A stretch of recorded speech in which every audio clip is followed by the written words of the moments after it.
Assalamualaikum warahmatullahi wabarakatuh. Alhamdulillah wa syukurillah, la haula wala quwata illa billah. Hai sobat duta balap semua, apa kabar sobat semua? Tahukah sobat jikalau pembalap Ducati, Marc Marquez, mematahkan kutukannya di Qatar? Pembalap asal Cervera itu belum pernah menang di trek ini sejak 2014. 11 tahun telah berlalu sejak pembalap Honda itu mengangkat trofinya di sini. Sekarang, dalam situasi yang sama sekali berbeda, Marquez sekali lagi naik ke puncak podium di sirkuit Lusail pada balapan utama MotoGP Qatar 2025. Pembalap seperti Alex, Pecco, Di Giannantonio, dan lainnya akan kompetitif. Kami bekerja dengan baik sepanjang akhir pekan, dan saya membuat langkah maju yang penting di tikungan kanan, yang membuat perbedaan, kata Marquez dilansir bolasport.com dari Motosan. Jadi, saya menunggu, dan ketika Pecco melewati saya berpikir, sekarang balapan dimulai. Saya memanfaatkan bagian depan sebaik-baiknya, dan disitulah saya membuat perbedaan. Marquez meraih kemenangan setelah motornya rusak karena bertabrakan dengan Alex Marquez, Gresini. Jujur saja, itu tergantung pada strategi pembalap tercepat. Jika pembalap tercepat melambat, kelompok menjadi lebih kompak, ucap Marquez. Sebaliknya, jika mereka terus maju sejak awal balapan, jarak antar pembalap melebar. Hari ini saya melambat di putaran pertama dan menemukan banyak pembalap di belakang saya mengikuti strategi saya. Hari ini saya tenang karena saya menjadi yang tercepat sepanjang akhir pekan, yang bagi saya tidak terduga di sini di Qatar. Pembalap 32 tahun itu lalu menjelaskan kuncinya bisa menaklukkan sirkuit Lusail. Saya mengalami momen yang baik. Kunci akhir pekan ini adalah melangkah maju di tikungan kanan, ujar Marquez. Itu adalah area yang saya coba tingkatkan sedikit demi sedikit, dan ini memberi saya lebih banyak kepercayaan diri serta memungkinkan saya mengemudi dengan cara yang berbeda. Ini adalah sirkuit tempat saya berharap akan mengalami kesulitan. Di Austin, yang merupakan sirkuit favorit saya tahun ini, saya membuat kesalahan, dan kemenangan ini adalah cara terbaik untuk menanggapi para pesaing saya. Saya akan mencoba untuk tetap fokus. Saat keadaan sulit, saat itulah saya merasa dalam kondisi terbaik, sementara saat keadaan mudah, saya membuat kesalahan bodoh, seperti yang terjadi di Austin.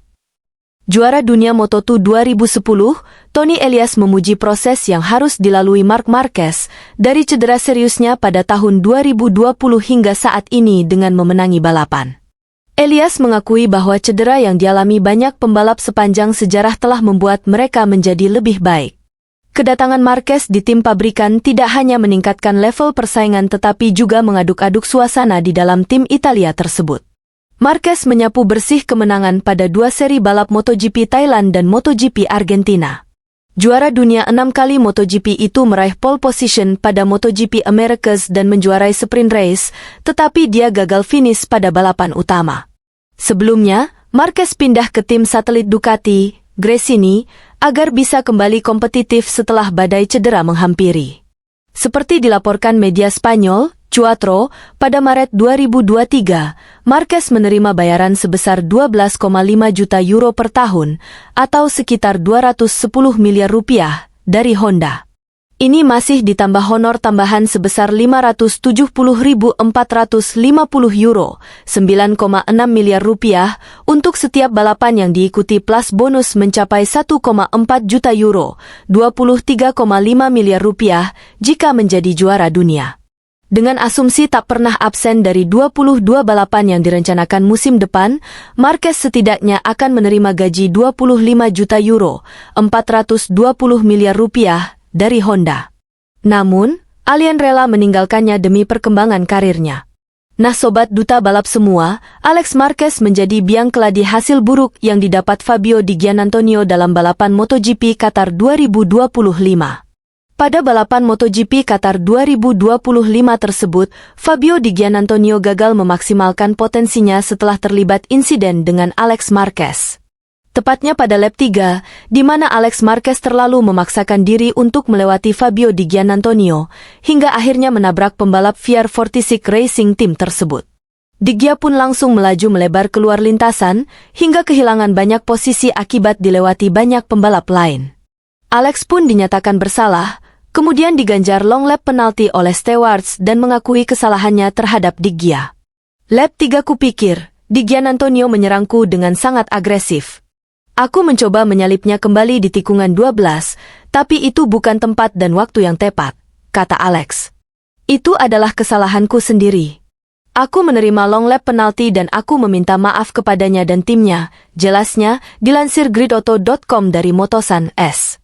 Tepat usai balapan berakhir, pembalap bernomor 73 itu mencoba ke garasi VR46 Racing Team untuk mencoba meminta maaf kepada Diggia. Sayangnya usaha Alex Marquez sia-sia, karena malah mendapat penolakan dari orang-orang di VR46. Tidak, belum bisa bicara dengan Diggia. Aku sudah mencoba, ungkap pembalap tim Gresini Racing tersebut. Tapi aku memahami itu bukan momen yang tepat. Aku memahaminya, jelas adik Marc Marquez tersebut. Di media sosial pun kabar ini cukup ramai dibahas, di mana banyak yang menyayangkan sikap kru VR46. Keluarga VR46 dianggap lagi-lagi masih agak sensi dengan keluarga Marquez, terutama karena dendam lama antara Valentino Rossi dan Marc Marquez. Sementara itu sobat duta balap semua, Fabio Quartararo menumpahkan rasa kesalnya usai gelaran MotoGP Qatar 2025. El Diablo sungguh geram Yamaha mengalami masalah yang sama berulang kali. Quartararo menyelesaikan balapan 22 putaran itu pada urutan ke-7 di sirkuit internasional Losail, Senin 14 April 2025 dini hari waktu Indonesia Barat. Ia naik satu posisi karena Maverick Vinales, Red Bull KTM Tech3, terkena hukuman penalti tekanan ban. Usai balapan, Quartararo mengungkapkan ada masalah berulang yang terjadi di Yamaha, yakni soal cengkeraman motor. Problem ini membuat amarah pria asal Prancis tersebut meledak. Kami memiliki masalah yang kurang lebih sama seperti biasanya. Ketika cengkeraman berkurang, segalanya menjadi sedikit lebih baik, tetapi kemudian sudah terlambat.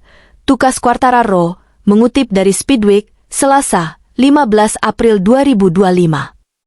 Sayangnya, kami tidak dapat melaju dengan baik di putaran pertama seperti yang kami lakukan di sprint pada hari Sabtu, tukas pria berusia 26 tahun itu.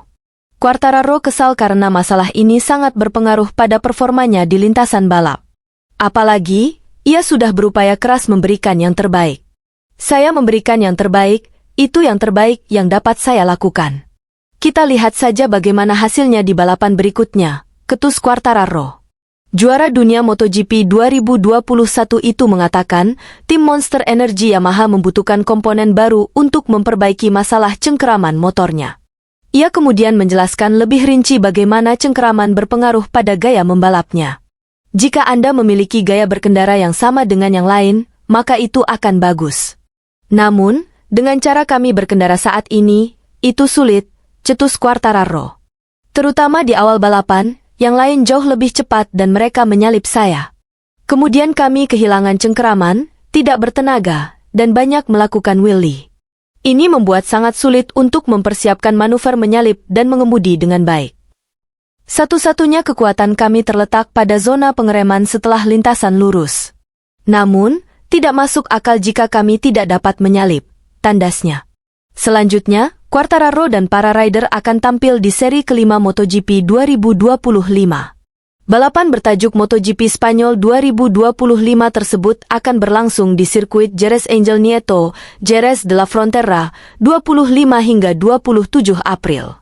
Nah sobat duta balap, sampai juga kita di ujung video ini. Like video ini, share video ini di media sosial sobat duta balap semua, subscribe dan nyalakan lonceng notifikasinya. Sampai ketemu di video selanjutnya. Terima kasih sudah menonton. Akhirul kalam, Assalamualaikum warahmatullahi wabarakatuh.